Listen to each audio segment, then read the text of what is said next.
Well, hello boys and girls, and thank you for tuning in today. My name is Austin Berge. I've been traveling with the DeGard family this year as we travel the country, going from church to church, doing revival meetings and ministering there. The biggest privilege for me by far has been getting to meet so many of you across the country and sharing the truths of God's Word with you. Well, since we're in the midst of this coronavirus craziness, I haven't been able to do that for a couple weeks. And so we started to think, how can we reach the needs of young people while being stuck at home? And so we decided that we would start doing a series of Bible lessons here online for you entitled The Journeying Through the Scripture. And so we're glad that you've tuned in, and we're going to be splitting up different lessons over little segments and posting them every few days. And so we hope that you enjoy this and that you learn from it and that you keep tuning in as we put up more and more content in the days ahead. Today we're going to talk about one of my favorite Bible stories that I ever get to share with young people, and that is the story of Naaman the leper. And so without any further ado, we're going to jump right into this story. I hope that you enjoy it as much as I have, but more importantly, I hope you learn from the truths that God shares with us in it.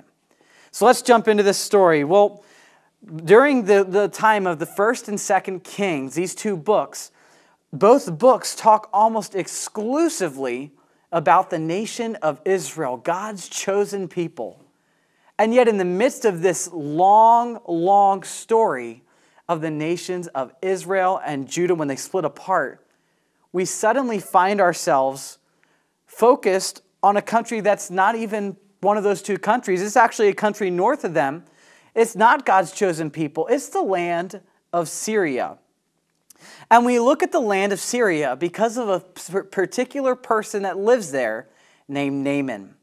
Now, Naaman was a captain of the army of Syria, and he was fresh off a major victory that seemed like a total miracle to his people. And as a result of this miracle, or this miraculous victory, we see that Naaman becomes incredibly powerful. But not only does Naaman become incredibly powerful, Naaman becomes incredibly popular. And no matter wherever Naaman goes, people know who he is. They're always excited to see him, and he is a hero in his country. But not only is he powerful and popular, but we see that because of this, he is very, very prosperous.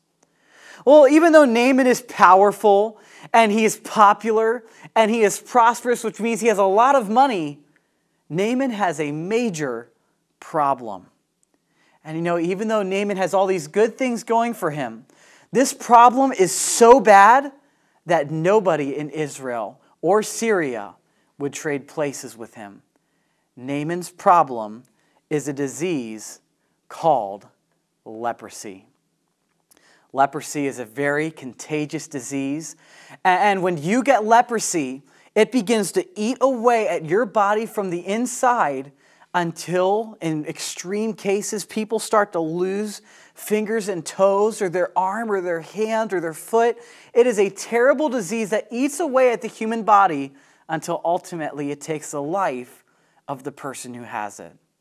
But probably one of the worst parts about leprosy, besides the fact that it's so deadly, is that when you get leprosy in Israel, what happens is they would take you to the priest. The priest would look at you, and if you had leprosy, he would then declare you a leper, and you would be walked outside of the city.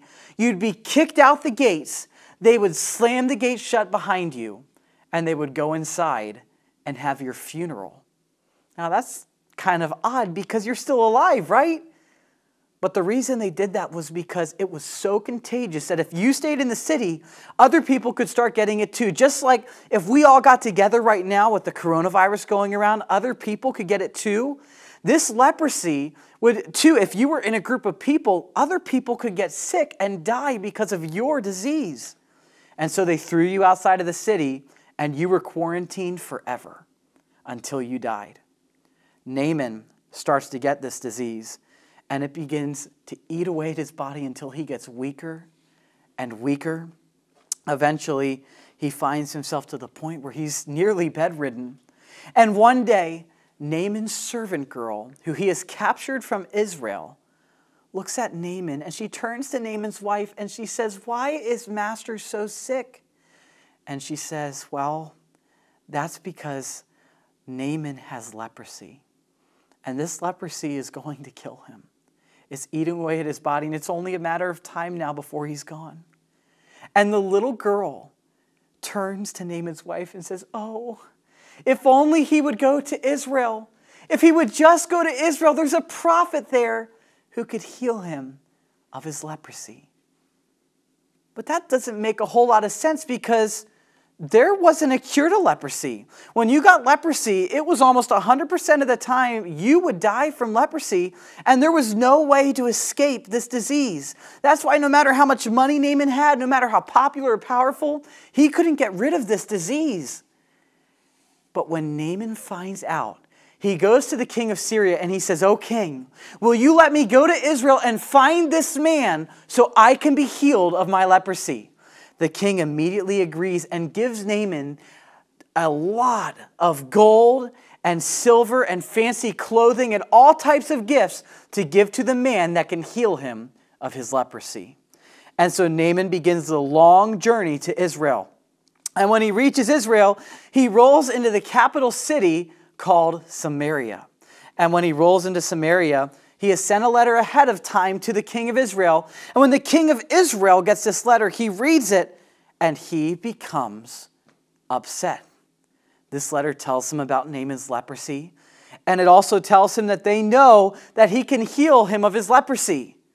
But the king isn't the one that can heal him. It's a prophet. But when the king gets this letter, he is so scared. And he says to himself, "Nobody can be cured of leprosy. I can't heal him. What if he's doing this so that he has an excuse? When I tell him that I can't heal him of his leprosy, what if he's going to use this to come up with an excuse to attack our country and try to kill us and take over our lands?" And the king becomes scared. When Naaman gets there, the king comes out to meet Naaman, and Naaman says, "Hey, king, I hear that you can heal me of my leprosy." The king is scared because he doesn't know how to do that. And he says to Naaman, "Naaman, look, I don't know how to tell you this, but you know there's no cure for leprosy, right?" And Naaman says, "Yes, I know, but I know that you have found someone who can heal me."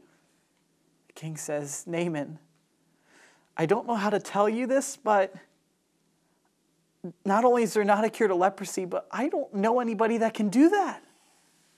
Naaman says, "What do you mean you don't know anybody? I was told if I came to Israel that I would be healed. So you're telling me you can't heal me after all?" The king nods his head and he says, "Naaman, if I could, I would, but I can't. There's nothing I can do for you. Naaman, I'm so sorry." Naaman is devastated. And he walks out of the king's house realizing that he is about to die from this disease. All his hope is gone. And the king of Israel is even more frightened than that, because now he's afraid Naaman is going to go back and tell the king of Syria, and they're going to come kill him. And so the king of Israel rents his clothes, the Bible tells us, and he puts on sackcloth and ashes. Now, that might not make a whole lot of sense to you. It might sound kind of weird. Sackcloth is basically a really itchy, ugly robe that people would wear when they were in a time of mourning. It was meant to show everybody around them that something was wrong. And then they would take ashes like the ones you would have in a campfire, and not when they're hot, but when they're cold, you dump them on your head, and people would see this pile of ashes on your head, and they would know that you were in a time of mourning. So the king rips off his clothes, he puts on the sackcloth, he puts ashes on his head, and he begins to mourn as he fears what's going to come to him and his kingdom. And when the people find out, they're terrified. They cannot believe the news, and news starts spreading rapidly throughout the kingdom. Well, eventually, a prophet of God named Elisha finds out. Now, a prophet is someone that listens to God and then speaks to the people for God. Again, a prophet is someone that listens to God and speaks to the people for God. And so Elisha finds out about Naaman's leprosy and about his conversation with the king of Israel. And Elisha sends a messenger to go get Naaman. And that messenger brings Naaman to Elisha's house. And Naaman cannot believe that a prophet has sent a messenger and he's claiming to be the prophet that can heal him of his leprosy right after he was told he had no hope. Naaman is so excited, and he rolls up to the king's house, or to Elisha's house, probably expecting a king's welcome. But when he gets there, nobody's outside. Nobody is there to greet him. And Naaman is confused. This isn't how he's used to meeting people. And he's wondering, what is going on here? Suddenly, the door to Elisha's house opens, and out walks one of his servants. And Naaman says, "Are you Elisha?" He says, "No, I'm not. I'm his servant." And Naaman says, "Where's Elisha? Is he away on something important, some business or an errand or something like that?" "Oh, no, he's sitting inside. He didn't feel like it was important enough for him to come out and talk to you, so he sent me out to talk to you instead." Naaman is insulted by this. He's like, how dare Elisha not come out and talk to one of the most powerful men in Syria? How rude of him. And the messenger says, well, he wanted me to come out here and tell you that if you're going to be healed from your leprosy, there's one thing you need to do. And Naaman says, what is that one thing I need to do? And if you want to find out what that one thing is and how Naaman is going to respond, then you need to tune in next time as we put up the rest of the story of Naaman.